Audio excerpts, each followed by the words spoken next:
It's now my pleasure to welcome our esteemed chairman, Christopher Brown, back onto the stage to lead our next session. Thank you, everyone.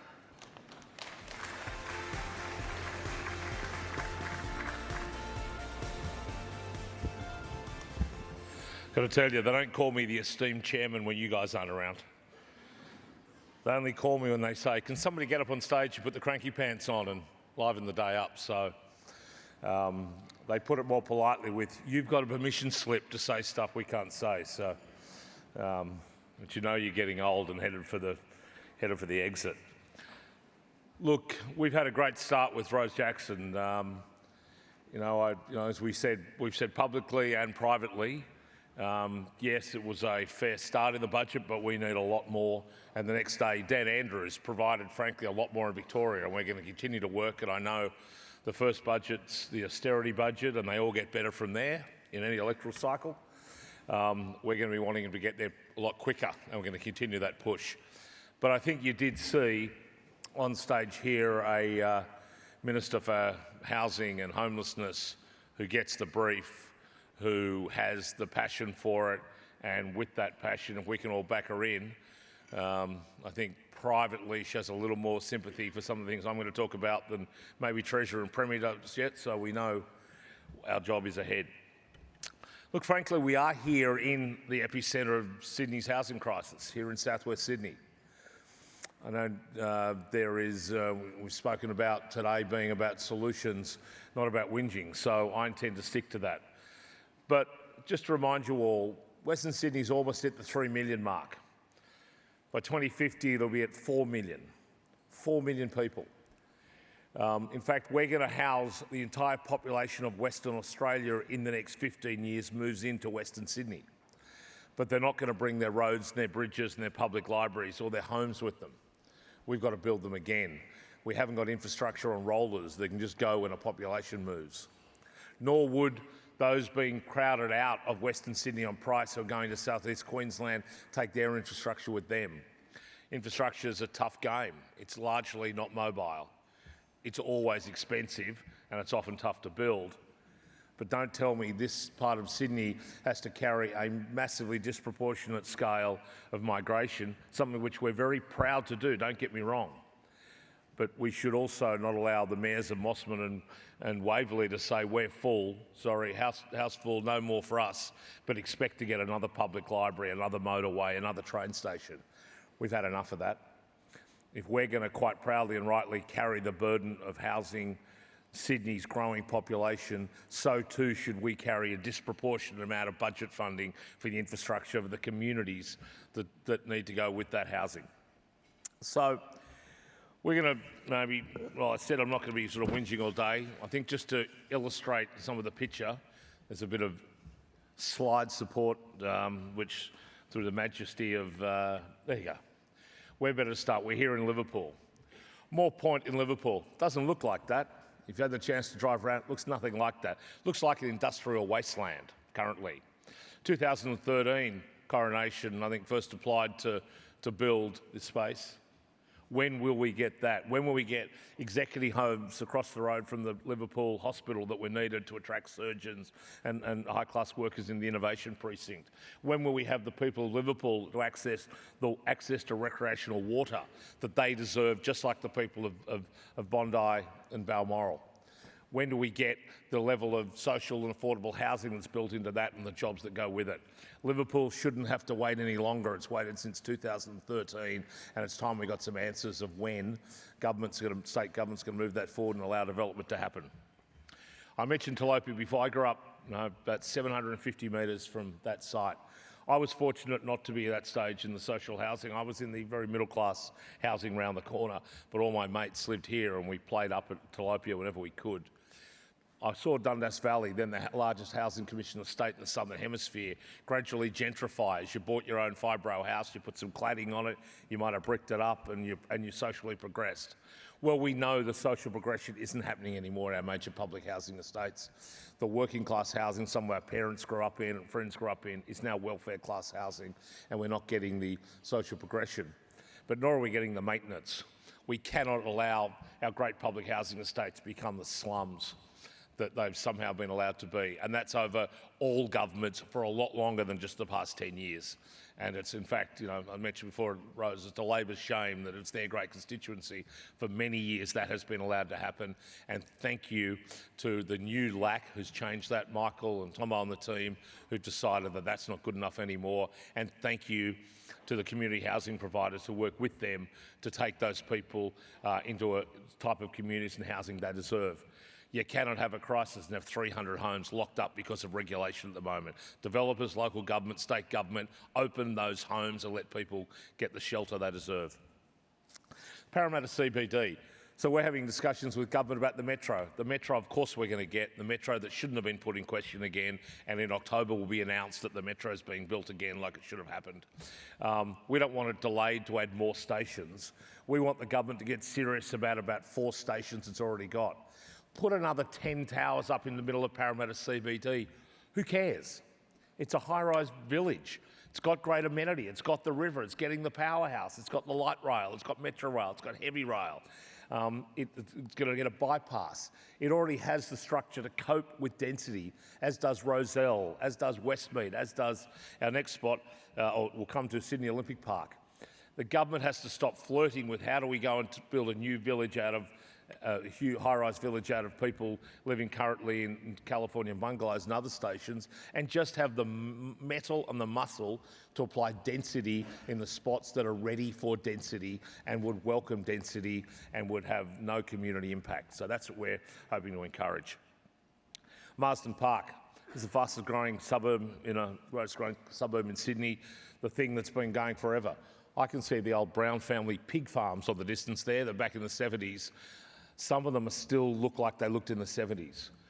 This place needs the infrastructure. It needs the metro to go north from St Mary's.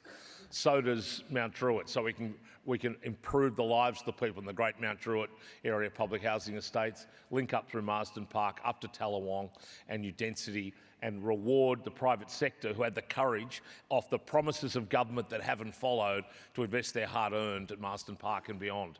That's the sort of progress we want. That's the commitment we want. I mentioned Austral earlier, Ned. This one's just for Ned. Was it 30,000 homes the council's approved? How many have been built, Ned, of the 30,000? 6,000 out of 30,000. 25,000 plus almost deficit there that needs the infrastructure. Now I know, and I'm, the scourge of concurrence, it's easy to kick transport, it's easy to kick Sydney Water all the time. It's an easy mark. Reality is they've got to pay for it somehow. We need governments to dig deep, to fund the infrastructure. I think the good start in this budget was their recognition that infrastructure needs to come with it, so we unlock places like that to get it going. I mentioned Sydney Olympic Park. This should be Australia's first Jetsons community. 99.8% of Sydney Olympic Park lives in apartments already. There's not a single person there who goes, oh no, they're building an apartment block next door, because they're all in apartment blocks. So for the love of God and all things good and great, build about 10 more, because it's the only place in Australia with amenity and capacity ahead of demand. It's got the parklands, the magnificent parklands, which Josh French ought to be given and paid to take, and we let SOPA go back and do its thing.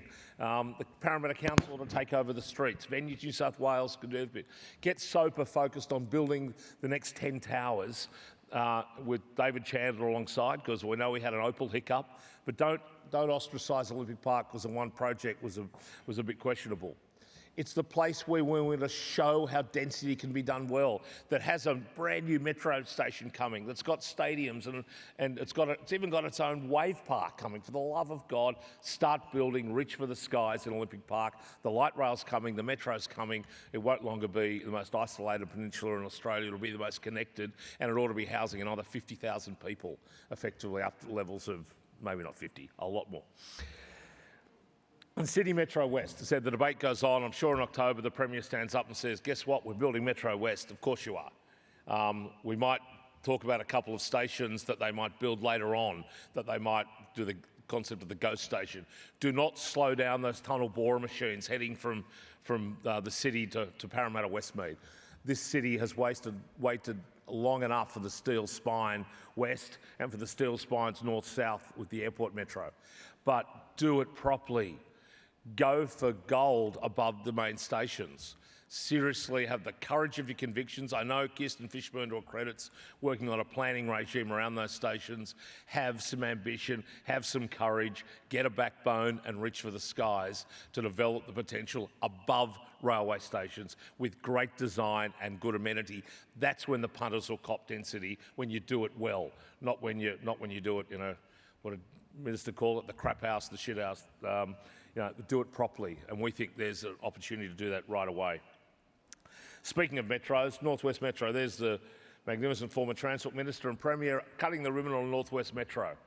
Pity is they lost their bottle on the development around the metro. This became a sop to the North Shore of Sydney. You get the train, but you don't have to take the people. Not good enough. This government ought to go back and retrofit the North West Rail, reach for the skies above the railway stations again. Good proximity, great design, and I applaud Minister Scully this week for taking on the Hills Council, which like to think they're Westies when there's a grant scheme, but the rest of the time consider themselves the Lower North Shore. Well, in this case, you want to be Westies, you share the burden. You've got the infrastructure. The good people of St Ives who sold their property on 10 times what it cost them because the painters of Panania were paying for the rail that went through. About time you share the burden. Bella Vista, there's the City Metro. So just imagine. Look, beautiful station, isn't it? Look at the air wasteland around it, wasted space. Imagine the people that could have been living, commuting every day, enjoying the amenity right on top of a station. But no, that was considered too tough. So we say the new government, go back and retrofit the North West Rail, let everybody share this. It cost taxpayers $7.5 billion. It'd be kind of nice if they shared the load in housing to go with it. Now, the next slide, I won't name it. Most of you might realise where it is. We have to ask ourselves, up, not out, up and out, up, out, you name it. The Premier came to office with an up, not out plan, and it was okay, and we started understanding and talking about that and considering it, and I went, what, Wilton? Which part of up, not out was Wilton? Now, I think, frankly, up and out seems reasonable. Both should happen. We're going to need both, and we're going to solve the crisis in Sydney. But we need to work out what future we want for Western Sydney. That's one future. Here's another future. Thornton, medium density, beautifully designed, spread. We all have to lean into this debate. We don't want any housing just because there's a housing crisis. We don't just want a home, we want a community. We want somewhere beautiful to live. We want to have it accessible. We want it sustainable. So that's important to us. What we don't want, on the next slide, is mayors like in Mossman telling us it's for us to take it all. No density for Mossman, no density for Waverley or Bondi, the inner west or the North Shore or the eastern suburbs. This is all for you guys out there can have all that. Well, you know what we say about that. We do believe, I think I've got about 150,000 more homes planned for Mossman in my plan, just to get square. Look, as I said, it's about solutions, not just about having a whinge. So we put a solution out today, and I've just been talking to the Minister about it, and I'm talking to the Premier later this week about it. This Labor government, the last Labor government came to office in 1995. The coalition had wonderfully, to their credit, gone and won an Olympic bid.